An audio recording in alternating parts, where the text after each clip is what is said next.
Okay, well, thank you very much, Brian. And it's a pleasure to be talking here this evening. It's probably in the nature of some light relief after the very intense material that has been dealt with previously in a number of different sessions, which has, I think, set a very high standard for this MacGill school. We're looking here at Joe's asked to try and ruminate about what kind of a government the next general election might give us now. And will it give us the government and the governance we need? Now that's pretty well a tall order, really. I think just a brief comment on the government we've had, which came out of a very strange election in many ways in 2016, came in under very poor prospects, really, and yet I think has provided over 3 years a very, very interesting parliamentary experiment in Ireland. I think it has been unexpectedly good.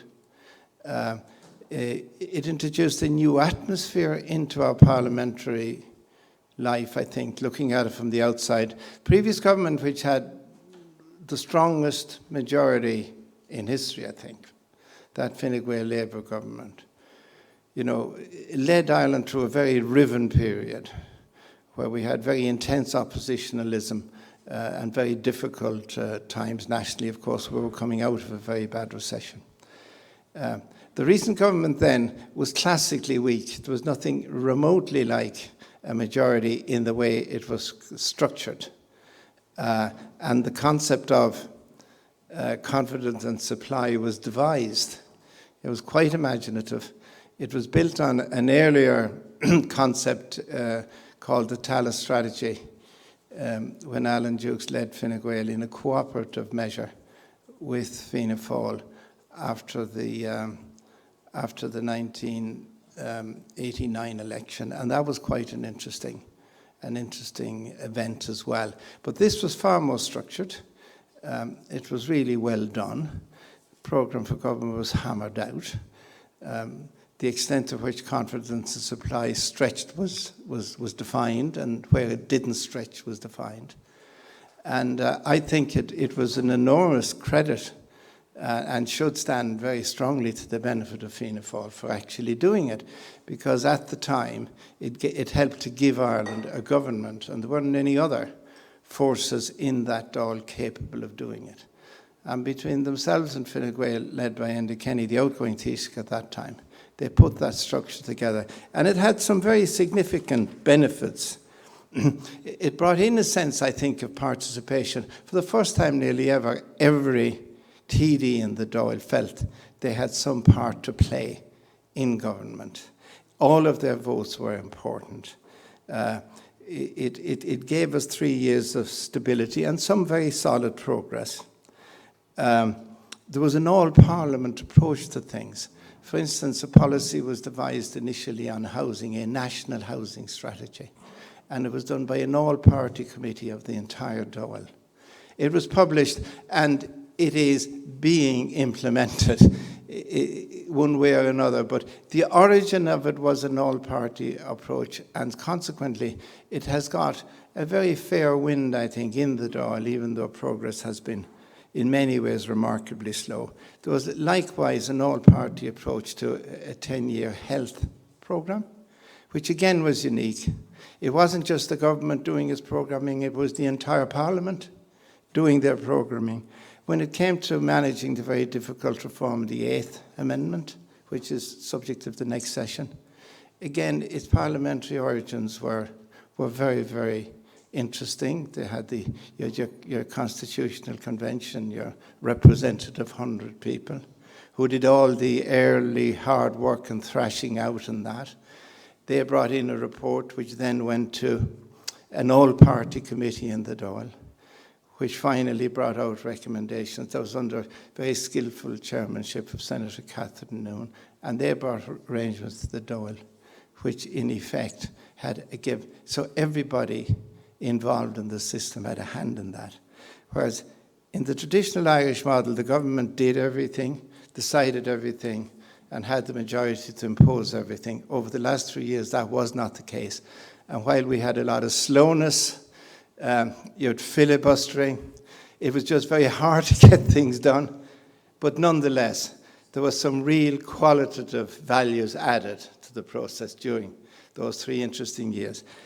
Now, it was a big boon to Fine Gael, it has to be said, having taken a hammering in the last election and lost 26 seats and been a million miles away from a government, and their partners in government, the Labour Party, reduced to 7 seats. If ever a government was thoroughly defeated, that was it. Yet Fine Gael landed back in government for a further period under this confidence and supply invention led by Micheál Martin and Fianna Fáil. You must remember, Enda did offer Fianna Fáil a full participative government. He offered them half of the cabinet in a new government, and he offered them the Taoiseachship for 2.5 years out of the 5. So never did an opposition party ever get a better offer. But nonetheless, for their own reasons, they turned that down, and they had very good reasons, which I won't go into, take too much time. They turned it down, and they came up with this other selection. It was a boon to Fine Gael because they went back into government, having taken a bit of a hammering. They still had 50 seats, and they had a lot of very young, good TDs. Gave them an opportunity to manage a change of leadership in quite an elaborate way, while they were still in government, with the new leader becoming that day the new Taoiseach as well. Very few parties ever get an opportunity to do that. So consequently, Leo Varadkar got into position, and you will see later on that was a very significant event for Fine Gael. And so it was a huge boon for Fine Gael, and the way Fianna Fáil conducted the confidence and supply made government very, very manageable and very operable, and gave, in a way, this government a feeling of greater legitimacy than any other government we've ever had. It was difficult for Fianna Fáil, and we will know later on when there's an election just how it works out. Will they get the credit from the electorate for the undoubted national service they delivered in making this government available to Ireland through a very difficult period in our history? And that's a question yet to be answered.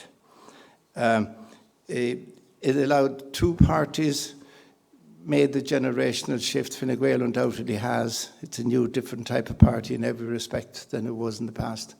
Sinn Féin has also made a very significant generational shift, both in personnel and in attitudes and so on and so forth, and they're presenting a new face and a new focus to the leadership. Those 2 parties have made enormous use, I think, of this period, and it'll be interesting to see how that is reflected in the next election. And I also think there was a decline of populism in this period because the way the Parliament was working, you had less people feeling in Parliament that they were totally excluded, so they were putting a lot of their energies into doing stuff within the Parliament rather than having to do it outside the Parliament. And also, of course, the economy was improving all the time, so that had its own effect. So let's address then the question we were asked about what's going to happen next and what kind of government will we get. So we'll just put up a few. This now may be boring to some of you, but what I'm going to do is have, perhaps all of you, I'll have a look at basically what the polls, the much derided polls are telling us, and see what type of government we might end up with at the next election and what options that will give. So I just put up some stuff here. Can we get this to go forward?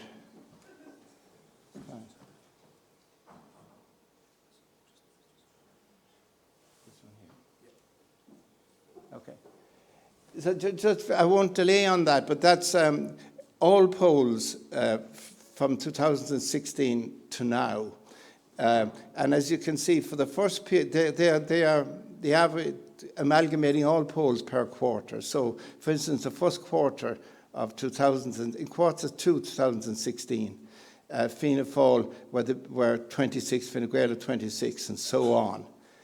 And then quarter 3, Fianna Fáil, you see, went into the lead, quarter 4 and quarter 1 2017, at which stage Fianna Fáil led Fine Gael by 24 points, and were looking fair that they were going to be on their way to a good recovery.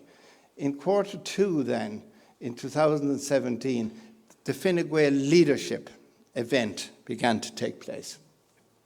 And you can see then Fine Gael got back up to 28 in the lead with Fianna Fáil, and from then on, what you might call the new leadership or the Leo effect took place, and Fine Gael have gradually increased up to an average of 33, 32, sometimes 34, and well in the lead. The Labour Party, as you can see, and this is an interesting one, did 6.6 in the election and has kind of stuck around 5, which for that party and its tradition and its place, and think of how great a party it was under Eamon Gilmore very recently, commanding over 30 seats in the House. It's a very alarming place to be, and an awful lot will depend on whether they can find within themselves the energy and particularly the leadership to bring about a change in that. And in the meantime, the Sinn Féin party has taken on the ground to a large extent. As you see, there is steady polling performance. Bear in mind now there are hundreds of polls average to give you these numbers, and they're running there 16, 17, 18, 17, and the last quarter 20. We'll begin to see where we go from there. That would reflect their change of leadership. Mary Lou MacDonald's accession to the leadership would be reflected in that quarter for the first time. So anyway, that's just to set a general background to it. Just then, beside that, the biggest poll by far that was taken in Ireland was the day of the referendum, when we had a very large turnout, and the sample was 3,779. For all the other polls, the sample is about 1,000. So, and that showed Fine Gael with 36, Fianna Fáil with 23, Labour 5, still steady, Sinn Féin 16, the others 20. So just two things there. One, strong performance by Fine Gael again. Fine Gael and Fianna Fáil between them there going up nearly 60% of the poll again, which would mean that the centre, if you define it as that, Fianna Fáil, Fine Gael and Labour, has moved back well up over 60% in that poll, whereas it had been hanging down around 50% for quite a while. And Sinn Féin at 16% there. And then just to show just a little thing I will show you, if you're thinking forward, Fine Gael in the last 2 elections, in 11 and in 16, in each case their polls coming up to the election were 2 to 3% stronger than they actually got on polling day. So polls tended to overstate their actual support, and that happened 2 elections in a row. But it's something to bear in mind if you're looking at polls coming up to election. Other parties, Fianna Fáil did better the last time. Their polls were showing them in 16 were showing them very, very badly. And in fact, they overperformed their average for the last 3 weeks by 4.5%. So they came on strongly at the end. That's the old Fianna Fáil loyalty coming back to them, and polls were understating it. And similarly in the previous election, Fianna Fáil overperformed their polls by 2.5%. Sinn Féin also tends to underperform its polls a bit, so I'll talk to you about that as well. It's just so then satisfaction ratings then versus now. Satisfaction rating, see how Fianna Fáil survived the election in 2011 at all. Their satisfaction rating was 4. Now, there was never a government in Ireland that had a satisfaction rating as low as 4. The government in 2016 had a satisfaction rating of in the 30s, as you can see it there, that top line, about 30, between 30 and mid-30s. In the Kenny, the satisfaction rating, high 20s and low 30s coming up into the election. The Labour Party leader, John Burton, was in the 20s. Micheál Martin was somewhat more popular. He was in the 40s. And Joy Adams was in the 30s, going down towards the 20s as the election went on. And just to give an idea where the government satisfaction, where the satisfaction rates is now, there's an overall government satisfaction rate now, according to the most recent poll, of 48%. Now, for Irish governments, that is very high. We normally love to hate our governments, and we're singularly dissatisfied with them no matter what they're doing. So currently half of us are satisfied with them, so there's a danger they'll become complacent. Micheál Martin is 49, Leo is 56, Mary Lou 53, and Brendan Howland 43. The leaders are not hated, as you can see there. They all have decent performances, but Leo Varadkar's satisfaction rates are pretty high. Now, the way I read all of that is that is the likely setup you'll have in a government. Fine Gael will get 60 plus or minus seats, and I'd be very confident of that figure. Fianna Fáil 50 plus or minus, though their current poll ratings are tending downwards. Sinn Féin 30 plus or minus. Sinn Féin are currently 23, Fianna Fáil are currently 44. And the others then about 20 seats, significant drop. All of the parties gain from the others. So that's how it's likely to be. And what is that likely to give you possible governments? Fianna Fáil coalition government would have about 110 seats. It would be like the last Fine Gael Labour government, extremely powerful, huge majority, and so on and so forth. That is clearly a possibility. Would Leo give Fianna Fáil, in that circumstance, the offer that Enda gave them the last time? I don't know is the answer to that, but it would be unlikely that he would repeat that offer. That was a uniquely kind of participative offer. A Fine Gael coalition on those numbers is very, very possible, in that they would command 90 seats about between the two of them, which is a comfortable majority. It's not an overwhelming majority, but it's a comfortable majority. Fine Gael, and if all the 20 independents and others came together, they could put a government together, but the likelihood of that happen is probably zero, because the 20 has every kind of a mix in it. Fianna Fáil and Sinn Féin would have enough votes to get to 80. So they have enough there to make a government if they wanted to it. 80, by the way, is the number you need. And they would be able to get some others. Some of the others would join in with them. So that's a distinct possibility. You could have, whoever typed this has Fine Gael already put together. That would be it's half of Fianna Fáil and half of Fine Gael. But Fine Gael and Fianna Fáil could repeat their confidence in supply. And if Fianna Fáil were the biggest party, which does not seem likely now, then they would be expecting Fine Gael, I think, to return the favour. And Fianna Fáil confidence in supply with Sinn Féin could just about work as well, or go close to working. They would need some other assistance. Now, we could discuss all of those in detail. I'm not going to do it now because there isn't any time. But it seems to me that there is the makings definitely there of a stable and a strong government. Parties would need to put their self-interest beside a bit.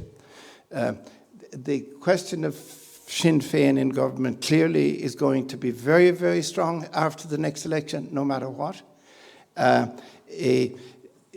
Your right to participate in government comes from the mandate that you have. The quality of the mandate that party has now is long established and secure. And if they're retaining that purpose of the people, those people are as entitled to representation as government as anywhere else. So whether or not it will be, remember Fine Gael in the past did business, they did business obviously with all comers after 1922. They did business with Sean MacBride and Clonoppublic in 1948, even asked their own leader, General Sean MacBride, or General Mulcahy, Dick Mulcahy, to step aside. They also were the party that created the first government with Princes de Rossa, and that was John Bruton. So if John Bruton did it, Dick Mulcahy did it, William T. Cosgrave did it. To say that it is beyond the possibilities that Fine Gael and current Sinn Féin might end up working together could very well happen. It would all depend on policy. when they sit down and hammer it out, is there a programme for government to which both of those parties would work together? The same will apply with Fianna Fáil and Sinn Féin. Sinn Féin may very well in there. There's an outside possibility, the way it's going now, that Fine Gael could do very well. It could do significantly better than those figures, in which case they might be able to put a different type of a government together with independents and others. And it depends on how parties like Labour and all of those do as well. So it's all to be played for. There's no point in trying to be too prescriptive about it. But I'd be confident enough the government will be there. What does Paddy Power think, by the way? The biggest party, he says, will be Fine Gael 1-2 on, Fianna Fáil 13-8. Paddy's, after the next election, he's most likely is a Fine Gael minority. There'll be a Fine Gael minority supported by some others, possibly a Confidence and Supply. Then Fine Gael and Independence, then Fine Gael and Sinn Féin, Fianna Fáil and Sinn Féin. Fianna Fáil and Fine Gael, they are the ones he sees, the bookies see as most likely. Taoiseach after the next election, 3-1 on Leo. So the money doesn't have any doubt as to who the Taoiseach would be, with Micheál 11-14. No, I think anyway. That's there were a few more over there, but that's done anyway. So you can see the way it's going. Fine Gael likely the biggest party. Leo's likely to be the Taoiseach. What the government be, they're going to have to get down and work it out, be very pragmatic and put the country's interests first, because it will not be a time for messing around. The next 5 years will be at least as important as the 5 years we've put behind us. Thank you very much.